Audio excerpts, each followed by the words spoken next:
Mr. Caleb Nelson, thank you so much for being one of the first guests on my podcast, which is going to be The Main Journey. That's the first time I've actually spoken the podcast name out loud. So that's exciting. But thank you for joining me. We did get to meet in America just a few months ago. So I'm excited to get the opportunity to catch up. And again, like I say, just learn a little bit more about you and your journey. And like I said, I did tell you, I stalked you a little bit before we got here today. And we actually have a very similar journey. Ooh. And your degree, I believe, was in kinesiology. That's correct, yeah. My degree was in sports coaching, so still in the health and fitness space. And then you went on to get yourself a gym. I did. It was quite a venture, yeah. So I went to SUNY Cortland, which is in central New York, for anybody who's wondering where that is. Go Red Dragons. I'm super enthused.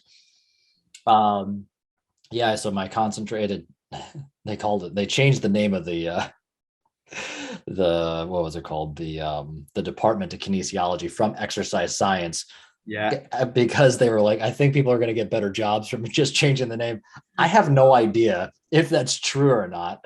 But for anybody that's listening who doesn't know what kinesiology means, it's a fancy word for study of human movement. Yep. And my concentration was in in fitness development. So to finish my degree, which for most people, they see internships as like annoyances. Looking back now, I'm like, I was super grateful that I had to go work somewhere and get some understanding practically of like the industry. So I was dating a girl all through college, and she lived in Albany, New York, where I reside right now, a little north of Albany. And I started at Albany CrossFit. So that was one of the bigger CrossFits. OG. Oh, yeah. OG. Like, this is what, circa 2009 when I showed up there. Wow, that's a true OG. Yeah, it was super OG. My buddy had introduced me to CrossFit when I was, we were juniors in college. So 2007, 2008, somewhere in there. We always joke like it's pre-Bach, before Reebok got involved and everything. Now it's whatever, Noble or something like that. Yep. Money. Yeah, before the money started rolling in. I remember showing up. They were doing sectionals. So back in the day in CrossFit, they did sectionals, which most people would have no idea what the hell they're like. There's the open, and then there's the regionals, and there's talking a different language already for most. Completely different language. And Jason Ackerman, a friend of mine, he now owns Affiliate U, which helps a lot of CrossFit affiliates improve their businesses and whatnot. I remember showing up to meet him. Like, I emailed him back and forth. He barely responded. I had actually reached out to like 2 or 3. There's only a couple of CrossFit boxes in New York State at the time, only a couple of which were even like reputable. One was in New York City, and I showed up there. They really wanted me to just like swipe. There's still only a few that are reputable, but keep going. It was nothing there. Like, there was literally nothing on the map in this area. Yeah. Yeah. I mean, it was literally like still grassroots, and it was crazy. And but they wanted me at that one in New York City to just basically swipe cards. And out during, like, when I would go home from college, or like at the end of high school, I worked at a place called Club Fit in Briarcliff, which ironically he had worked at the sister Club Fit up a town above that. So we kind of have an interesting connection there. But I was like, no, I want some practical experience. I've already ran the front desk, did the whole welcoming committee thing. Like, I want a little more hands-on experience. Because what most people don't realize, aside from like my time with, like, we had to do like this one practical thing where we take one client through it. Like, you didn't get any practical experience coaching people in school. Now, I don't know what it is now, but I know for me, like, so many people graduate with a degree nowadays, and it means nothing. Like, you don't know how to apply any of this information. You just memorized a bunch of nonsense. Yep. And then you show up in the workplace. So, coupled with the benefit of my ex that she's now my ex, but like, we had dated for 4 years and we thought we were going to get married and all that, whatever. She lived in the area. She had started that spot. I was like, all right, whatever. And I remember showing up to the sectionals that day. It was in the parking lot of this racquetball court where he was housed with it. Classy. Oh, super classy. I mean, it was just like rugged and rough. And I mean, I was super attracted to that kind of like grassroots appeal back in the day. I'm still always like to be on the cutting edge of some things, but Bit of rust on the dumbbells. yeah, oh yeah, for sure. For sure.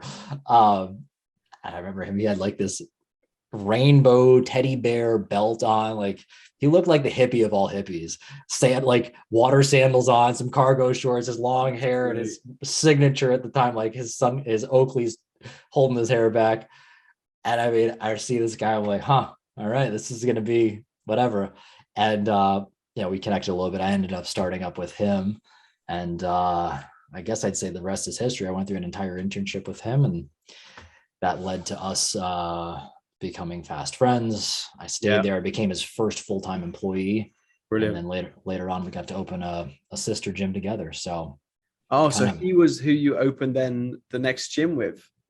Yeah. So we boomed Albany. By the time I got there, he'd already been in business probably a couple of years. And I was kind of like the first person he really had that could sell. I mean, that was basically how I earned my position. Like, you got to be able to afford yourself. Yeah. And I remember after the first time I swiped somebody's credit card, they trusted me with their information and said, like, cool. Like, I took every other like first thing through the door. And what was really cool is that we were doing like these one-off free trials, and I would just do that. So I had a ton of like one-on-one personal training stuff just from that, which was really cool, which led to some other cool experiences so I started to develop like the onboarding process of like, hey, we're going to do 3 sessions, because I didn't really have something yet back in the day, and still with a lot of CrossFits, like foundations. Exactly. So we had called it on-ramp, then we called it boot camp when I then moved it. Like, I had to fight tooth and nail for a while with some of this, but like we moved it to a 2-week program, and I'd always been pushing for like this month-long intro program. We called it boot camp. Yeah. Later on, when he and I had a separation for a long time, I then moved it to foundation, because I liked the term foundations. To me is more appropriate than anything else. When I hear on-ramp or boot camp, like that elicits like this military kind of like beat yourself up kind of thing, as opposed to like, here's your base that you need so that you can safely transition into this space, because at the time it was primarily a group environment. And that was really valuable experience for me. Just like, you and I are both in the spaces of like building relationships, whether it's business or me specifically with relationships. Like, so many people try to rush through that initial phase. They try to sell hot. They just try to get people in the door. They try to flood the doors and make a bunch of money. And they think it's always a marketing and sales problem, as opposed to an experience problem. How do you feel at each step of this engagement? And we were really fortunate. I mean, we did a lot of cool like community things, like innately. There wasn't a plan.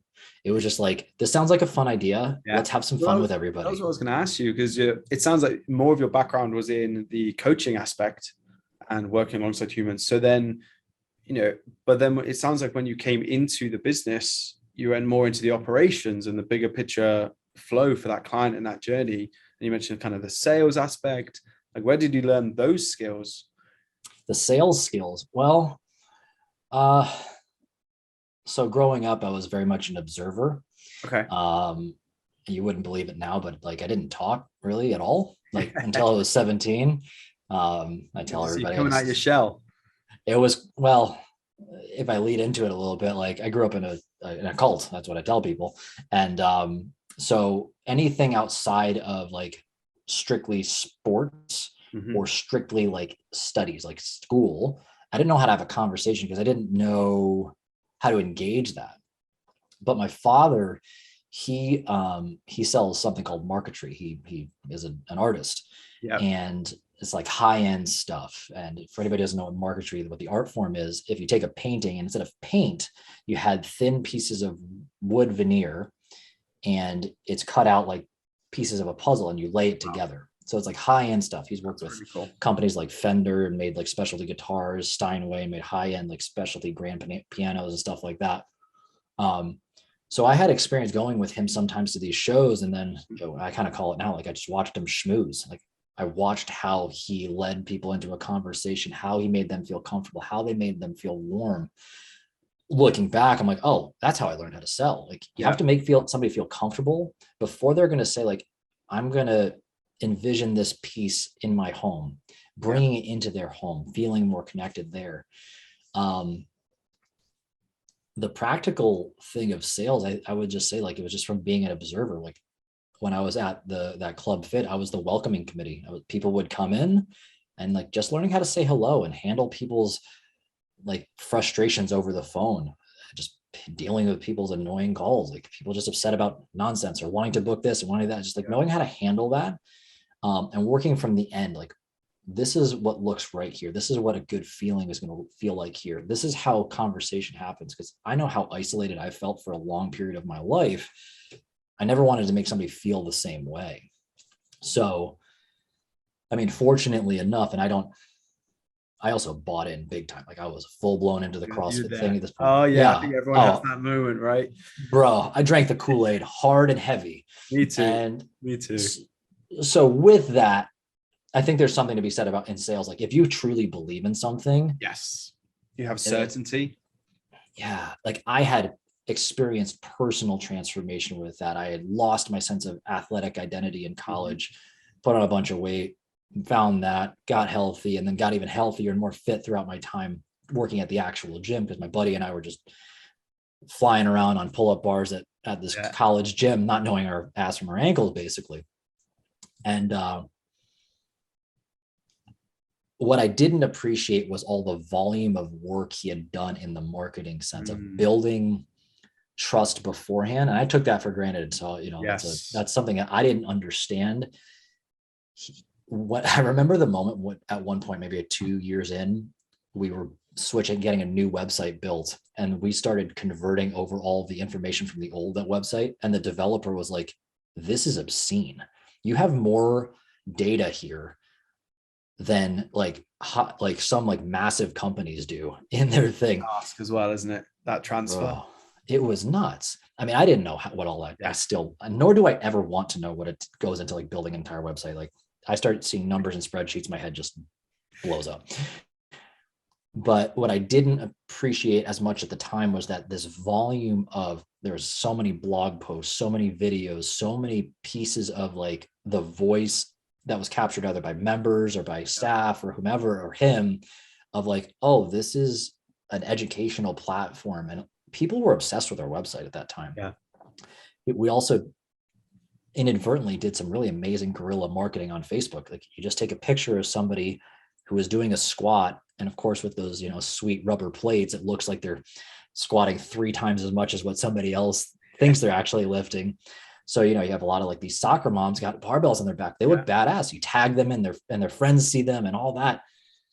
So again, by the time somebody walked in the door, they were already pre-sold. Like, I had to blow it. I had to like really mess up. And so my own ego got inflated by thinking like, oh, I'm the best salesperson alive. Like, but that being, there was a process to it.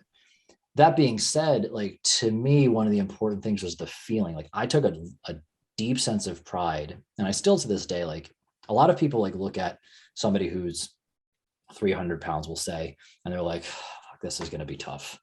And to me, I was like, I would see that person, I would see their fear, but I'm like, you're my next testimonial.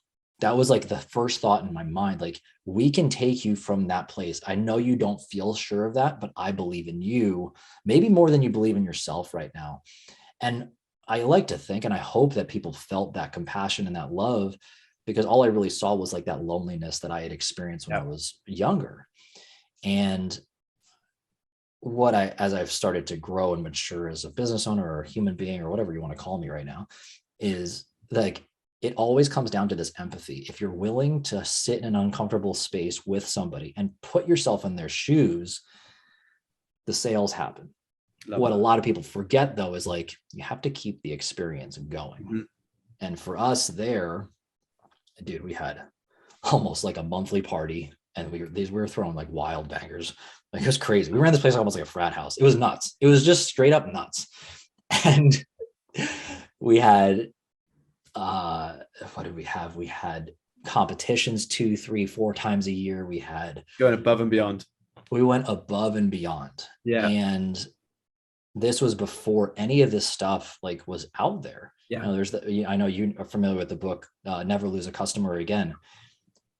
That has an actual like step-by-step thing. We didn't have that. This was like, we're just winging it. We're a bunch of bros who like fitness, who enjoy this whole thing called CrossFit at the time. And we like people. And so I think when I started, we had like 60 people. A year from that, we had 200. A year later, I believe we had 400. And by the time he and I separated between both gyms, we had about 500 people between the two spots.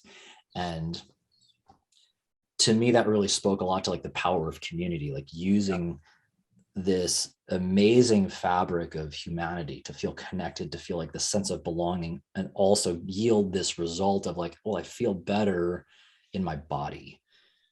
Whether or not I completely agree with all like the philosophies of CrossFit or anything like that right now, like fundamentally, that was the thing I got to see. I got to see this housed in this one space. So much more. So much more. So much more. And mind you, like I go attend a friend's CrossFit, like I'm a member of a CrossFit at my friend's place up the road. And I just see it from a different lens now. And, you know, methodology works in certain ways, but, and I enjoy it for what it is. And I know how to apply it in my own way. Yeah. But fundamentally, I think for a lot of people, especially as we go through these different phases in our life, they feel so lonely. So, and especially if they don't feel good in their body, maybe they've been drinking too much, or they use food as a lens for like depression or whatever. Using now this new vehicle of feeling better in yourself around with being around other people at the same time that also care about feeling good, that are not trying to. So powerful. It's so powerful. So powerful. So I know I took it in like 9 directions from that initial thing about like sales, but well, it's just to jump in there. So I wrote down like 5 things that you kind of spoken about, which I think is really important for that sales and marketing journey, which is where we kind of started. So I've got here, one was certainty and actually what you're delivering. And then the other side of certainty, which you spoke about, was actually almost communicating that certainty to them, which was really powerful. The other one was communication.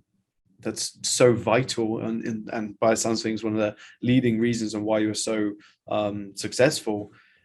Other one was connection, being able to connect with someone on a deeper level. And it's not just that quick sale and that, you know, trying to just speed people through that process. You mentioned content and ultimately just sharing, you know, that journey, sharing that story for people at all stages of their journey. And then the last one that you spoke about was community, and developing, you know, by the sounds of things, a very powerful community, because that just develops and builds such big raving fans of your business. And like you say, you're going from like 0 to then 2 gyms at close to 400 people per gym. That's an amazing feat. Yeah, well, I mean, there was way more at Albany than Clifton Park, because we were about a year in when he and I had a fallout. Thankfully, here we are, what are we, 8 years now, 9 years removed from that moment, and we have rebuilt our friendship, which that's a whole other powerful story in my life. But yeah, man, we did some wild stuff, and we also got exposed, which I give him a lot of credit to. He ended up being my first financial advisor as well, and it was my friends as well. We got exposed to a lot of leadership stuff earlier on. We'll call it life coachy things. Yeah. So, I mean, we got into Simon Sinek with the whole Start With Why and all that right when he came on the scene too. I mean, this is just like, you couldn't have built a better incubator at the right time. It was just like brilliant, unreal timing in the universe. And yeah, I mean, those were wild times. It was crazy. The amount of like work and long hours we did, like at a time in my 20s, like that was a pretty powerful experience to have that, where a lot of other friends that I had at the time, like they were kind of just very different. I think when I look at that in relation to like my journey, because I'd done my level 1 for CrossFit in 2012. So that was still like pretty early on. And then I was very fortunate. I spent a long time coaching CrossFit full time in a few different gyms, mainly in Dubai. And you mentioned about like life coaching and then that personal development and how that almost started to come into play and was a bit of a process for you. I'm just reflecting on my own journey. It was like, actually, when I was coaching, yes, you're there to demonstrate movements and go through the physical transformation, but so much more of it was let's say life coaching, but that mental and spiritual side where someone's coming in, you can tell they've had a bad day. You can tell something's not right. They haven't slept, that they haven't eaten. And then it changes your coaching. It changes that connection, that relationship, and how you approach that person in that day. And it's not spoken about probably even enough, even at this stage of, yes, CrossFit and physical training is important, but also the power of that in relation to the mental side and the reliance for some people on that. And what was, so for you, you've gone through this transition of coaching on the gym floor, and then let's say being exposed to the personal development, and let's say the mental side behind that journey. What's that path looked like for you? What happened after? It sounds like, yes, there was some incidents at the gym, but what happened after that? So we'll go into the emotional stuff now. What was I? Late 20s. My dad almost died. Okay. He had some complications from cancer treatment. So he had like this stroke-like event. Mind you, we were also at a rough point, like in the gym in a couple ways. And I'd been dating my now wife for a little bit. And I remember going down to the hospital because he lives downstate. And I'm sitting there in the hospital room. And all of a sudden, like, there's like a lot of hustle and bustle, like things. I'm just like, he wasn't eating or whatever. Yeah. And all of a sudden, like, I just like took control of the room. Everybody quieted down.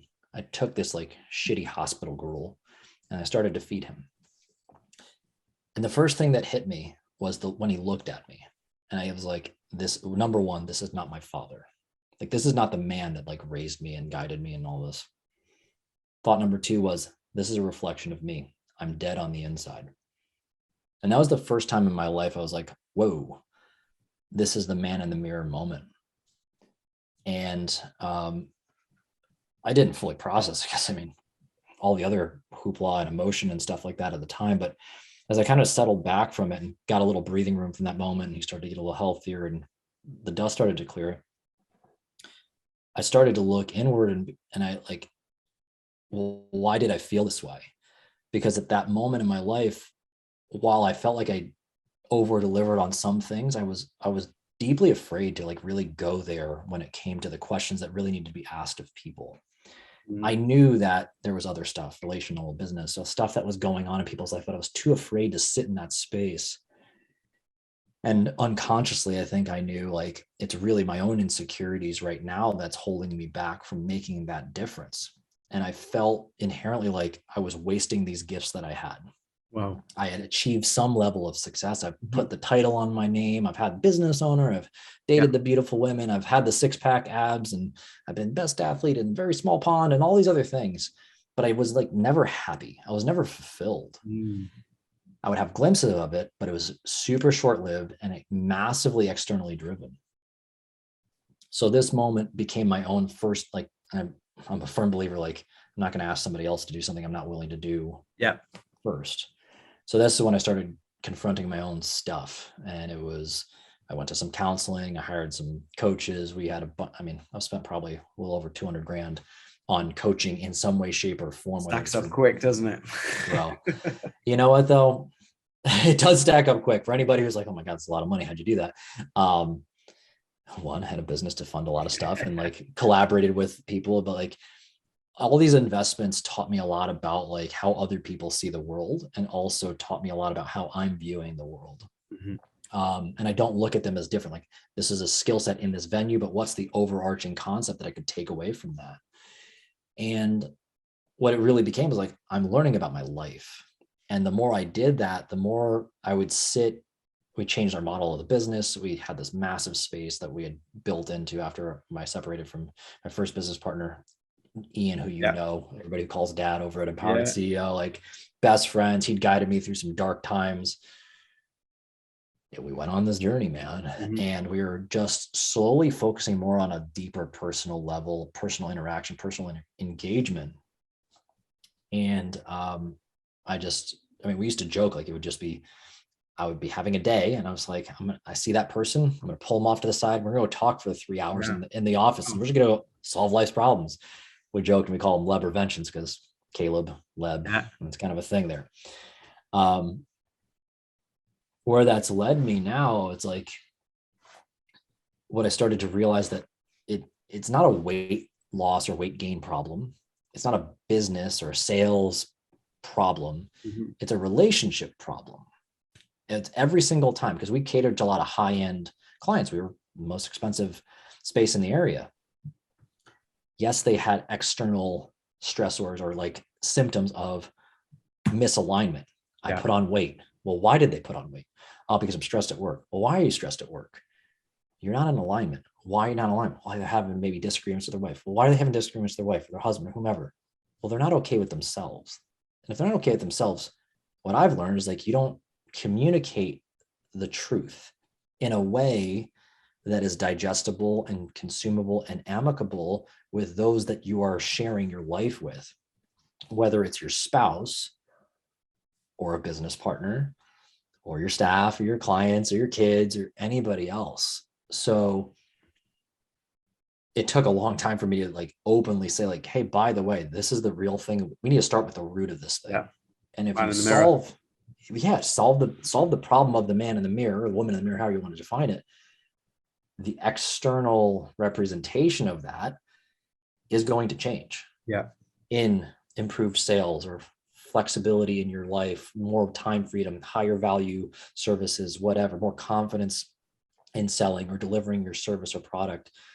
You're going to have more time to then give yourself self-care and give your permission to work on yourself and improve in vast areas and educate yourself and whatever. But also you're going to feel more connected to your loved ones. And what I said before is like, I always felt like I inherently could connect with that loneliness in people. Well, if you feel lonely by yourself, adding another person to that is just like a crutch. You have to have them now in your life to do that, as opposed to arriving whole, complete, fulfilled, inspired, and another person who's whole, complete, fulfilled, inspired, sharing that space together. You create beautiful things, whether it's a family, a business, or just an experience on a vacation or whatever it is. So very long-winded way of getting back to like, that's where the life coaching, personal development thing started there. So when I look back, I always think like, for me, I always had like a light bulb moment or a trigger that just completely changed my direction and changed the path I was going on. Would you say, that unfortunate event with your father and the man in the mirror, let's say, realization, was that the trigger for you? Or was there a trigger even before that, going into the gyms? Because it sounds like obviously you were already successful by this point. You'd already done so much. So in my mind, I go, there must have been an earlier trigger. But then it sounds like actually this man in the mirror aspect was when like the real trigger or light bulb moment was. I would agree with that. I think that's like the most profound, maybe, I think about the Maslow's hierarchy of needs. That might've been like so what am I really doing on this planet? Like the final ascension. And there's plenty of levels to that. Not to say that I'm better than, or you had the roof, you had the food, you were had the girl that really like fulfilled me, had friends that really loved me, had a business that, but the work I was doing, the substance, the amount of time I was giving myself, it was not nearly in alignment with what I truly want, where I find myself much closer to that now. Beforehand, I think each stage was different. Like in high school, like getting fit was my means to go to the gym and connect with people. I felt lonely. That was the only way I could feel connected. In college, there was the girl. Like a lot of times in my life, it was because there was a girl. And then I made that next change in my life. I left the church because there was a girl that posed an opportunity. With anything like that, my first girlfriend, and this was 17, when I sat my parents down and said, hey, I don't agree with this stuff. Tried to be respectful. Nothing had happened yet. I was like, hey, there's this girl, nothing's happened yet, but if there's an opportunity, I'm going to follow it. long story short, pursued it, and we had a bit of a fallout. So you'll notice I've had a few fallouts in my life. That was the first time I would say, like, man in the mirror wise, it was more of a, if I truly believe in something, damn be the consequence. I'm going to go this direction. Yeah. Same thing happened with the business. When we separated, while we had all the, like, the funny thing is, we separated, or we had a blow up, literally the month before we were about to have our biggest month ever. Like self-sabotage in a way. As I look back, I didn't even realize how much I did that self-sabotage thing. I didn't even do that. Like, it's important for everyone, how much everyone self-sabotages. What are we all doing to self-sabotage ourselves? Well, even a few months before that, I was trying to compete as an individual in CrossFit because I couldn't compete on a team anymore. And I remember it was the start of the Open. It was like the second year they're doing the Open, maybe third, I can't remember what. And I took steroids. Literally like an hour before I showed up to the gym, I stuffed a needle in my ass. I nearly almost passed out, because anybody who knows me, I hate needles. Yeah. Wow. And it was literally, I knew in that moment, like, okay, this is done now. Like, you can't do this anymore. Was that another trigger almost, in a way? I think it was that self-sabotage moment. Yeah. I didn't feel good enough by myself or who I was. Mm-hmm. What I could have really said is, one, like, okay, I'm not good enough at this thing. That's okay. I tried. I gave it a shot this year. No big deal. Two, do you care enough to make this the priority? The truth was no. I cared more about helping others get better than I cared about being the athlete. And that's not to, and again, prefaced again, I was not that good. Like the people that are out there, I was big fish in a small pond. There's people that are far more gifted, far more effort, all that stuff. So I don't want to give the impression like I was all that in a bag of chips. But again, self-sabotage, like I didn't give myself a shot when like the time to step into the arena was there. Like I couldn't, you just couldn't. Yeah. And even, I would even say this self-sabotage thing happened after the fallout when I was in the business. Like my wife, when I met her, she met me during the fallout. So like I went an entire year, I made $0. I moved in with some clients. I was coming off of steroids. I was putting on weight. I was stressed out. Transitions. Massive. Like I'm going broke, like bad. Like I'd have siblings like help bail me out on some credit card debt a couple times. Family helped out. This family housed me and fed me for a year. And from the outside looking in, like here was this, my wife is 7 years younger than me. So she was 20 at the time and I was 26, 27. All these external symbols of success as a mid something 20-year-old guy are falling by this way. Well, it's all just, it's plummeting, it's torpedoing into the ground. And she stayed by me. Not only that, she doubled down on it. And I didn't like, it was hard for me to wrap my head around, but like she scared the living daylights out of me, because all the things that I had wanted in relationships prior to, where I struggled, like going deep, I really struggled with intimacy, with really being there. I remember we joke because we remember the exact moment, like we almost broke up, or she almost broke up with me because I was just pushing her buttons. And I pushed her hard. Even Ian, sometimes I'd be like, bro, chill the actual fuck What are you doing? He has saved my relationship many times. So Ian, if you're listening, thank you, buddy. I love you. It was this idea of like, am I even worthy of this type of love and this type of loyalty, this type of commitment? First time you've seen it. First time I'd really seen. She had the external stuff, great, but it was and not to say the other women that I had been with before didn't have great things about them as well, but not all the little things that I needed to feel safe enough to explore who I am as a man. And here she was, and she's scared. And again, hindsight 2020, it's pretty obvious. Like I was trying to push her away because if I let her in, what if you leave me? Now I'm hurt. So I think there was a lot. I think in anybody's journey, there's a lot of the man in the mirror moments. It's just like, what are the ones that are going to really say like, no, you're not looking back in this, you're not coming back in this space. Like you're moving forward now. Something as like my father's near-death experience was like truly existential, in a place in my life where I could grasp kind of what was happening around that, where I had a sense of responsibility, where people were relying on me. Almost. So many things that were coming in, and I still had like the weight of, I got to go home and like take care of clients and all the other things and be a life goes on. Life goes on. So that was that kind of journey to that space there, man. It was really interesting. It's a unique question. It's really interesting from my perspective now, because obviously hearing about the challenges that I didn't previously know about, and I look at you now and I look up to you now to see healthy, leading, showing up, vulnerable, and from what I'm seeing, a different person now to, I think you said 7-8 years ago, or even if you said 10 years ago. What's been some of those almost like leading lessons that have helped you to get to where you are today from that man in the mirror moment?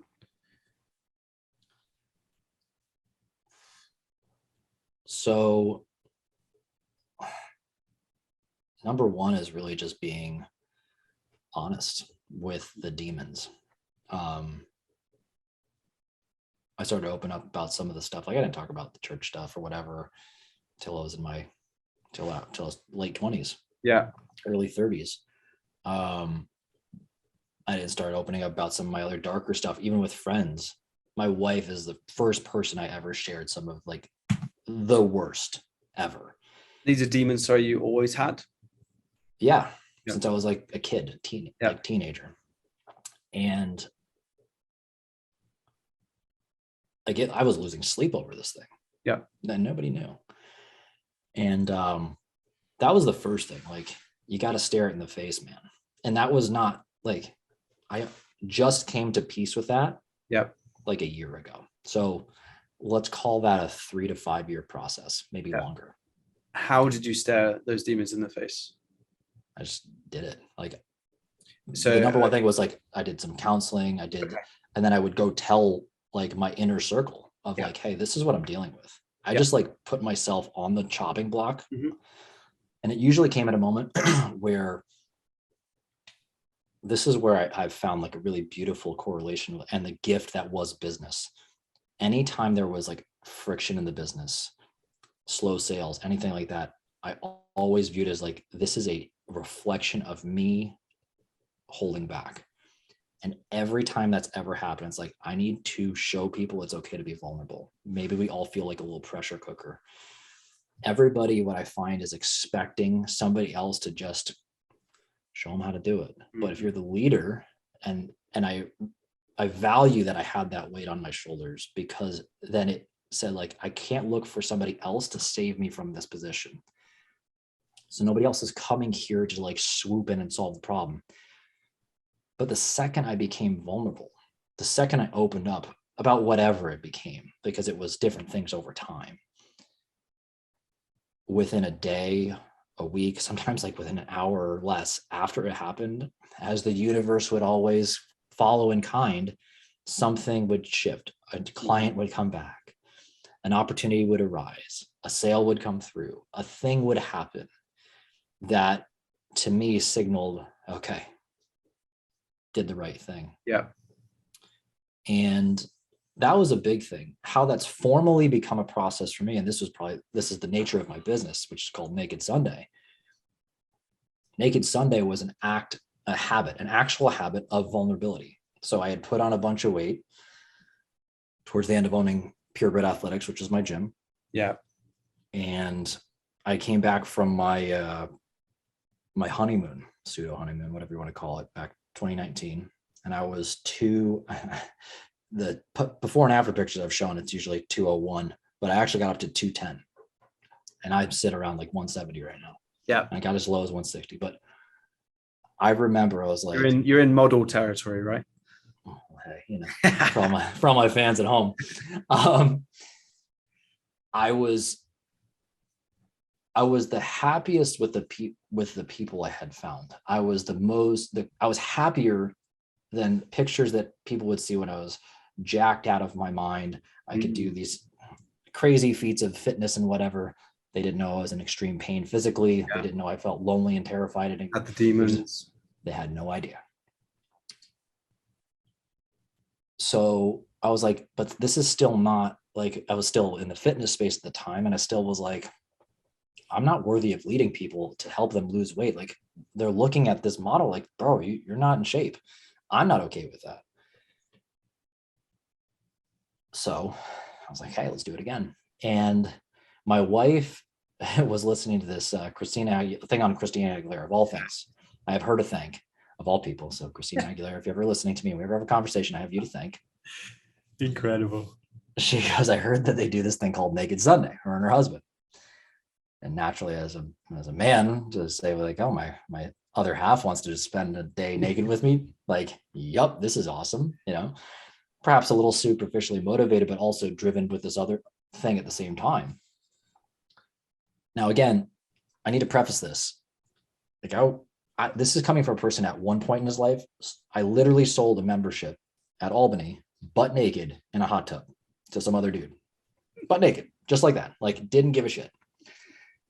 Here I was. The story we won't go into, but keep going. Well, you know, here I was 7 years later, 8 years later, whatever it is. I couldn't sit naked by myself in my own apartment. Wow. So what happened was like, I would just sit there every Sunday.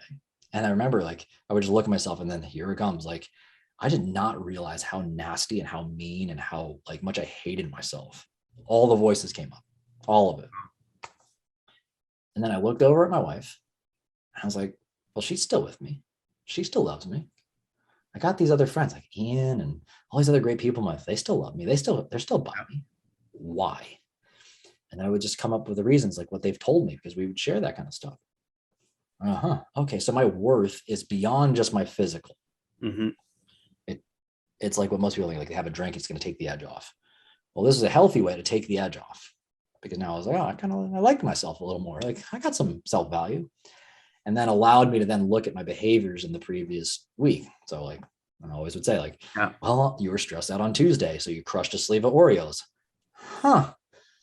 What could you do better next time? Yeah. And that became the process by which now like I named my company. Like I didn't see it in the moment as that, but like it was this habit of like more or less looking myself in the mirror and saying, hey, I love you because blank.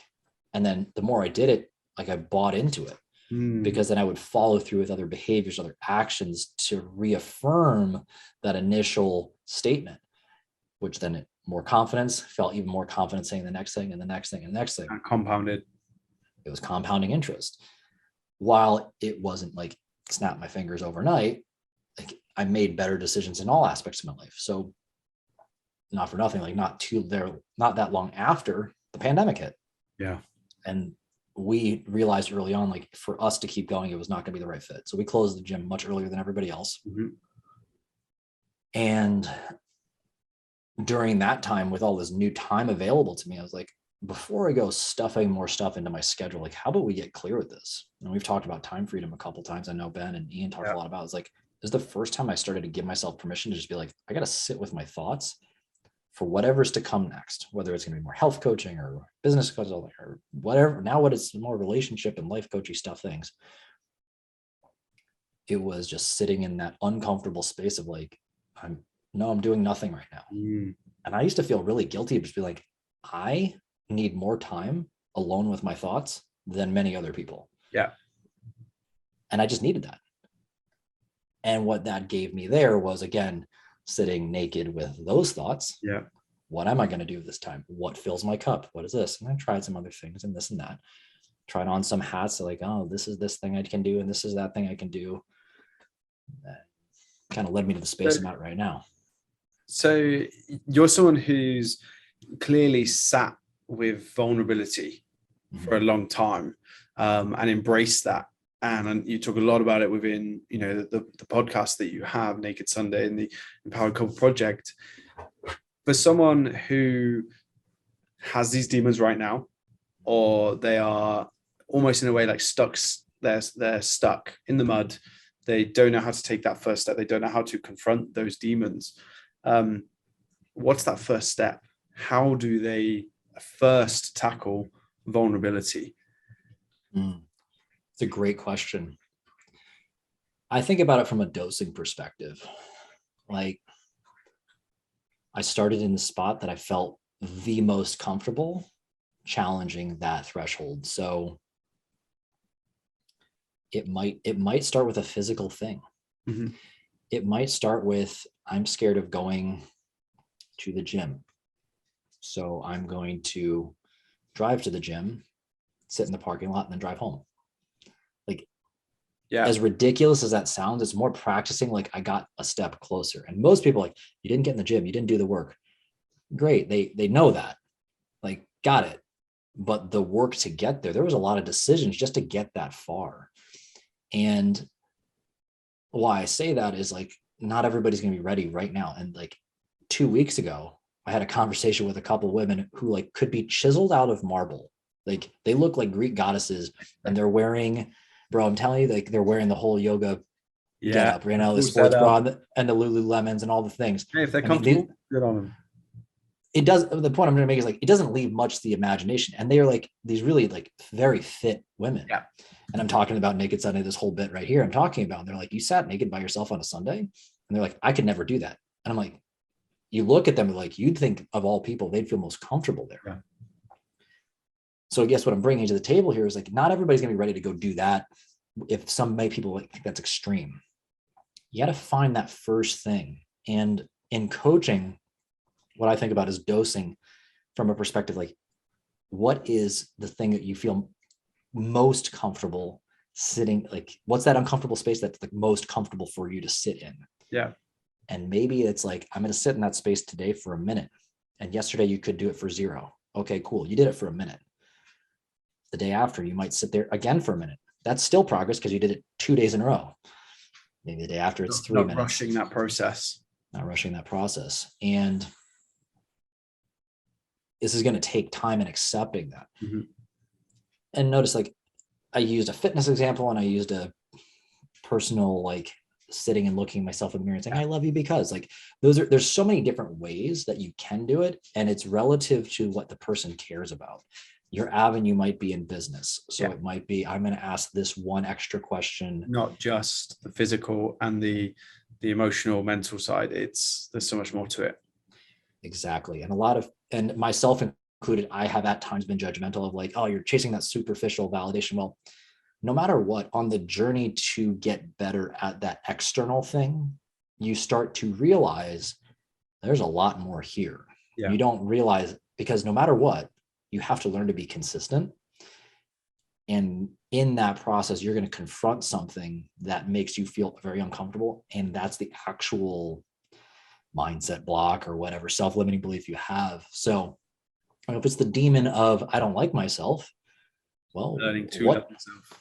Yeah, learn to love yourself. Why do you, like, ask yourself the question, well, why do you? As opposed to saying, I don't love myself every day, ask a question on, what do I love myself for? What's one thing? And it could be, I like the color of my toenails. I don't know, like, something ridiculous, but it's now shifting the practice of turning it into something positive and asking the question, well, how can I love this? Yeah. How can I do this better?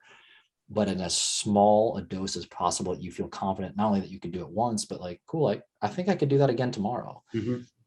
And I always remind myself of this, like, in the gym, I'd have a lot of women that would come in and be like, I'm not strong. I feel weak. I don't feel that. And it's always like that 100-pound mark, be like 100-pound deadlift or 100-pound squat or whatever it was. I lifted 100 pounds and you'd see this elation. It was so cool for me. It'd be like, even sometimes, one time somebody, like, verbalized it, was like, powerful. Well, yeah, well, their shift goes, well, what else can I do? And you see their purview completely open to what they thought was possible in their life by overcoming one barrier. So it's not just like, 100 pounds came off the ground. It meant something very different to them. 100 pounds, 100 pounds to you and me doesn't mean the same thing. And that's okay. It might be a 300 pounds, or it might not have anything to do with fitness at all. It's what's that thing for you. And it might be in business. It might be in relationships. It might be in health. It might be in one of those things. It's got to be contextually appropriate too, because me just sitting naked by myself is my thing. And I'm a little brash, and I know it kind of turns heads. Like, I get it. And I like to be silly with it, but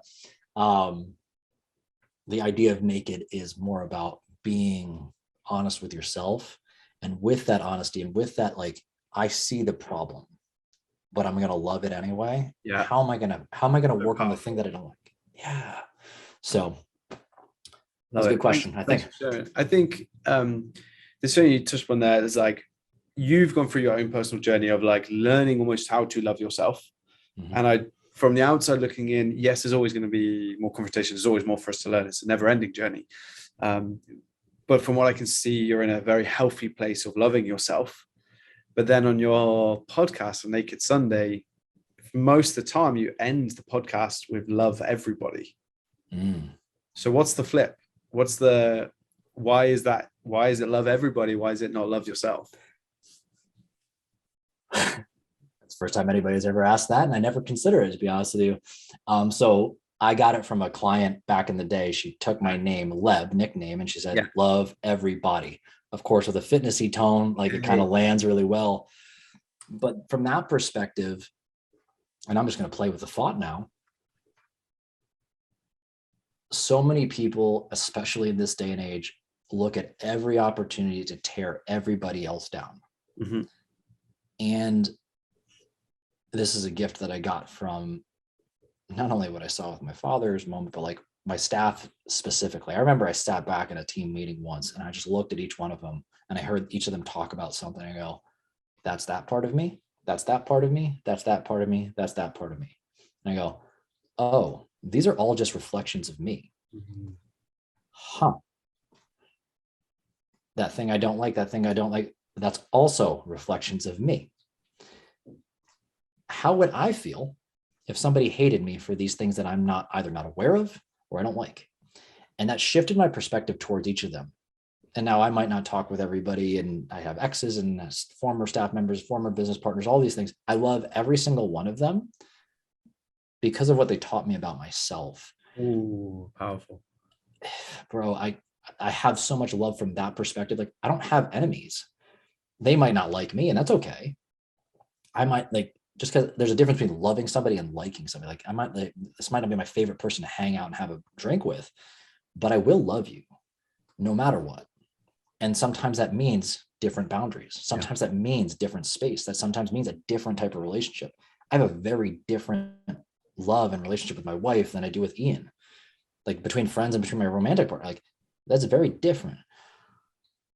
So if we can start to change looking as like they are separate from me to that is me, how can I love that? What I have found in that, I walk about my life with way less burdens. I'm still human. So if I'm having a day where, you know, maybe I messed up on a sale or I didn't sleep well or whatever, my abs didn't feel a certain way, like whatever, I'm all up in my feels, the negativity kind of seeps in and I start to get a little judgmental. And then I catch myself now much faster and go, they're teaching me something about myself. Why am I like, what am I upset about with myself right now? And then I become so grateful to them as a person for showing me that, because it could have been with somebody else, but right there in that moment, they gave me that understanding. And if I never see them again, I want them to like know that I left that space loving them for who they are. And they're on their own journey too, man. Yeah. And, you know, deep down, we all kind of joke about, like, you know, the beauty pageant winner, like they always get up like, what do you want? Well, if you had one wish, what would you do? Yeah. Like, world peace. World peace. Yeah. Yeah. Miscongeniality over and over. And you know what? Like, a part of me is really disheartened that it's become almost a comical statement. Mm-hmm. It's like, if we don't actually engage in a process towards moving it, maybe we will never get there. And that is what it is. It's that asymptote. World how it is right now. It's it's under more pressure than ever before, but it's needed more than ever before. And to me, like, what I look at, it's needed more than ever before. It took, and I've told my father as much, like, hey, I'm so grateful and I'm sorry you had to go through that darkness and you went through that much pain to teach me. The pandemic, the political, all the craziness. When I look out in the world, I'm like, you're teaching me something. Ironically, like, I went through the pandemic and got happier than I ever did. not because because I gave myself space, and I was like, wow, I actually been preparing myself for inevitable chaos for many years. Like, I was prepared for this. I'm actually sad, and my heart hurts for people who didn't. Like the other day, like a couple weeks ago, and I joke, like my dog was going ape shit because I say it's the full moon, but I was like, I couldn't read his mind. I didn't know what he wanted, and I was so frustrated. And it's always like I was trying to be on a podcast or have a call or this, that, and the other thing, and I'm like wanting to scream at him.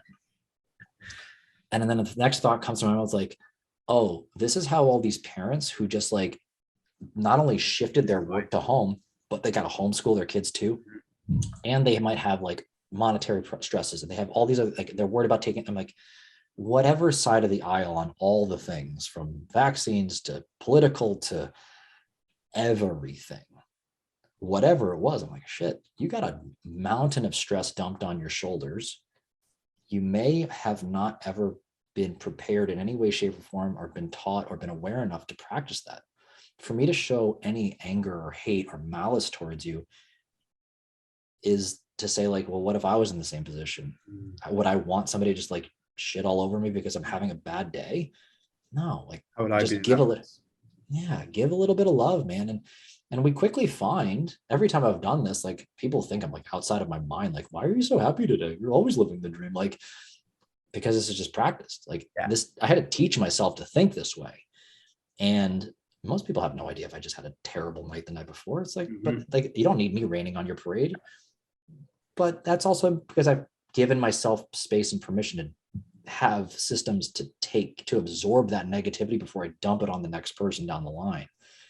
But again, not everybody's had that. And I think about the upbringings that other people have had. They've never had exposure to concepts or any of this stuff. What would I do to a 5-year-old who just learned how to, like, this is the feeling of anger? Who knows what's going on through their head? Well, they don't even know how to deal with it. That's the first time they're ever experiencing it. It's like, I remember the first time I ever tried something and I failed, like I felt like garbage. Yeah. Reaming them out is not gonna it's not gonna help them. Yeah. So like that concept goes far beyond like just personal. It's like, how about in your business? What if somebody had a bad day and they came in and they stormed into your business because they're just having a bad day? How would you talk to them? Show them a little love. And in my experience, every time you just meet that and you like try to meet them where they're at, try to understand them, try to listen, try to love them without expectation of something, which that's the important part. That's love. Like that to me is like the truest form of love. I'm going to give my attention and my consideration and my acceptance of you unconditionally right now in this space, free of judgment. That's love. If we can lead with that, usually it works out, man. And maybe not immediately in that moment, but you've set the stage for the next conversation that might move the needle, and then the next conversation, the next conversation. I wrote down here, love everybody because they need it unconditionally, and it teaches you how to love yourself. We just bottle that up and like put it as Insta quotes everywhere, bro. Influencing, is that's right? Hashtag influencer, bro. You're gonna get a blue check on your Insta profiles after this one. There you go. I don't think my ego needs any scratching. I've done that far too much over the years. I'm trying to get away from that. That's why I have a wife. She just puts a pin in that and she's like, make sure it takes care of that nonsense real fast. I love that. I've got 2 quick questions for you. Fire away, bro. One is, what advice would your future self give to you in this current moment? Oh my God. It's funny that I had a client not that many years ago ask the same thing. I would say my future self would tell my current self, enjoy it. Just enjoy it. And I say that because I tend to have my mind wandering in the future all the time. Ideas and creativity just fly out of my head. And that also at times gets me from just sitting and enjoying the fact, like, wow, dude, like I got a roof over my head, food in my belly, but I got a dog that makes me laugh. I got a wife that is like the highest form of ride or die. Like, she loves me and I love her. I got friends that like would go to bat for me. I can make friends with somebody across the pond. Yeah. You know, I've met you one time in person and like, I just think of you as a great friend already. Like, wow. Like, I got a lot. Yeah. I got a lot. There's people that are just scrounging for their next meal. Like, just enjoy this because this is cool. And it's teaching me the things that I'm going to need for the future. Enjoy it and be present. Mm-hmm. Powerful. Love it. Love it. So the final question was, I asked your best friend for a question for you today. Oh shit. Oh God. I don't think he's done too bad. So he's but hey man, Ian wanted me to ask you if you were wearing jeans, because I might cry during this podcast. Just was looking out for you. Am I wearing jeans? And I know where he's going with it. I don't know the backstory here, so I'm intrigued. How risque are we allowed to be here right now? Hey, first podcast, who cares? Fuck it. You ever heard of the expression 6 to midnight? 6 to midnight. I actually have not. No. Well, let's just say it's getting aroused. So we joke. So I have this. Now I understand the reference. Now you got it. It might chafe in jeans, right? I have this brash. It's not so much a joke, but it's kind of my brash expression of the sentiment that I say my strange addiction is tears. Okay. I've now softened this when I want to actually have like a more palatable, approachable thing. It's like, I have an obsession with vulnerability. I deeply value somebody's willingness to just say, here's who I am. Yeah. And to me, tears, and that's why he's bringing it up, tears is the highest expression of honesty physically, because whether it's happy tears or sad tears, when you're laughing your eyes out, or you're crying because you're so deeply moved by something, to me, you see so many people. I've had more people try to tell me like, I'm never going to cry in front of you. And I literally go like, famous last words, like, give me enough time. I'm going to ask you a question eventually. We're going to, like, it's going to happen. Enough. We've all got those demons. Exactly. And like, to me, that moment when you say, hey, I trust you enough with this side of me, this real piece of me, like from a place where I've felt in my life super lonely, not knowing if I could connect with people, not knowing if I meant anything to anybody. When somebody says, I feel safe enough with you to share this part of me, and I trust that you're going to value me and love me on the other side of this, like, that's a huge compliment. So, he takes it into many other, and I mean, behind closed doors, we take it to many a joking a place, but that's where he's probably, I'm going to say that's where he's going with it. So the podcast took a different turn at the end here. I love took a different turn, slightly existential, but a little provocative at the same time. So, we got to have a little bit of both. You have to have the comedy and the drama at the same time to bring both faces to the surface. So it's a good question though. And should he be wearing jeans during this? I don't know. Man, depends on how he feels. And, that's great.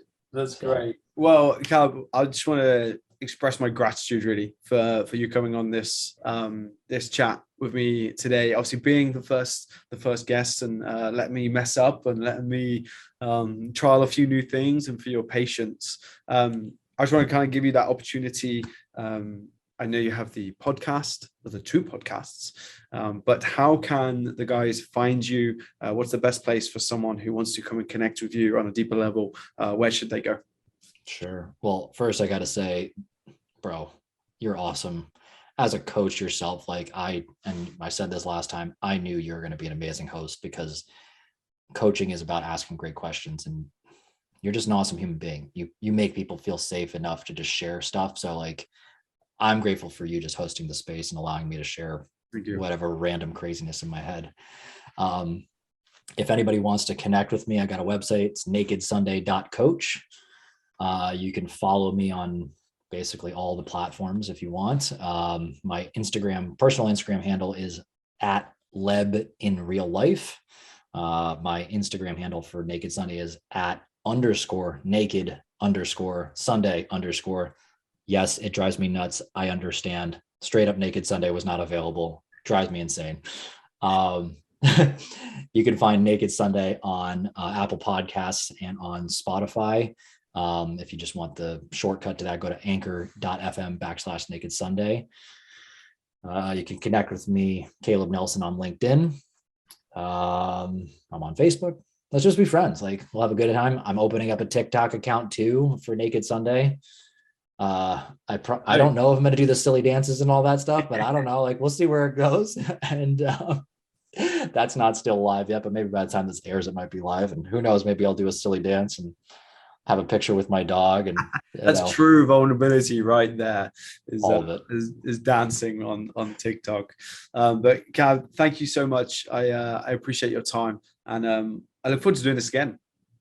As do I, and I can't wait till you come on my podcast. And Sir, you're just awesome. And for everybody who is listening, like, if you haven't had a chance to work with Sam, talk to him in any way, shape, or form. Like, get the opportunity when you can, because Sam, you're truly, like, you're a great guy. Like, just every conversation I've had with you, I feel connected. I feel present. I feel valued as a human being. Like, you're just an awesome human being. So thank you for just being you.